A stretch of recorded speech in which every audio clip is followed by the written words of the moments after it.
राधे राधे। कैसे हैं आप सब। आज हम हरियाली तीज की कथा का श्रवण करेंगे। सावन मास की शुक्ल पक्ष की तृतीय तिथि को महिलाएं शिवजी और पार्वती जी की विशेष पूजा करती हैं और इसे हरियाली तीज कहा जाता है। चलिए हम कथा श्रवण करते हैं।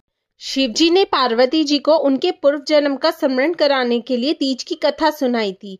शिवजी कहते हैं, हे पार्वती, तुमने हिमालय पर मुझे वर के रूप में पाने के लिए घोर तप किया था। अन्न जल त्यागा, पत्ते खाए, सर्दी गर्मी बरसात में कष्ट सहे। तुम्हारे पिताजी दुखी थे। नारद जी तुम्हारे घर पधारे और कहा, मैं विष्णु जी के भेजने पर आया हूँ। वह आपकी कन्या से प्रसन्न होकर विवाह करना चाहते हैं। अपनी राय बताएं। पर्वतराज प्रसन्नता से तुम्हारा विवाह विष्णु जी से करने को तैयार हो गए। नारद जी ने विष्णु जी को यह शुभ समाचार सुना दिया, पर जब तुम्हें पता चला तो बड़ा दुख हुआ।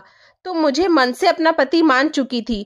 तुमने अपने मन की बात सहेली को बताई। सहेली ने तुम्हें एक ऐसे घने वन में छुपा दिया जहां तुम्हारे पिता नहीं पहुंच सकते थे।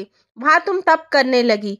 तुम्हारे लुप्त होने से पिता चिंतित होकर सोचने लगे कि यदि इसी बीच विष्णु जी बारात लेकर आ गए तो क्या होगा। शिवजी ने आगे पार्वती जी से कहा कि तुम्हारे पिता ने तुम्हारी खोज में धरती पाताल एक कर दिया, पर तुम ना मिली।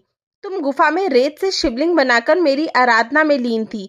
प्रसन्न होकर मैंने मनोकामना पूरी करने का वचन दिया। तुम्हारे पिता खोजते हुए गुफा तक पहुंचे। तुमने बताया कि अधिकांश जीवन शिवजी को पति रूप में पाने के लिए तप में बिताया है। आज तप सफल रहा। शिवजी ने मेरा वरण कर लिया।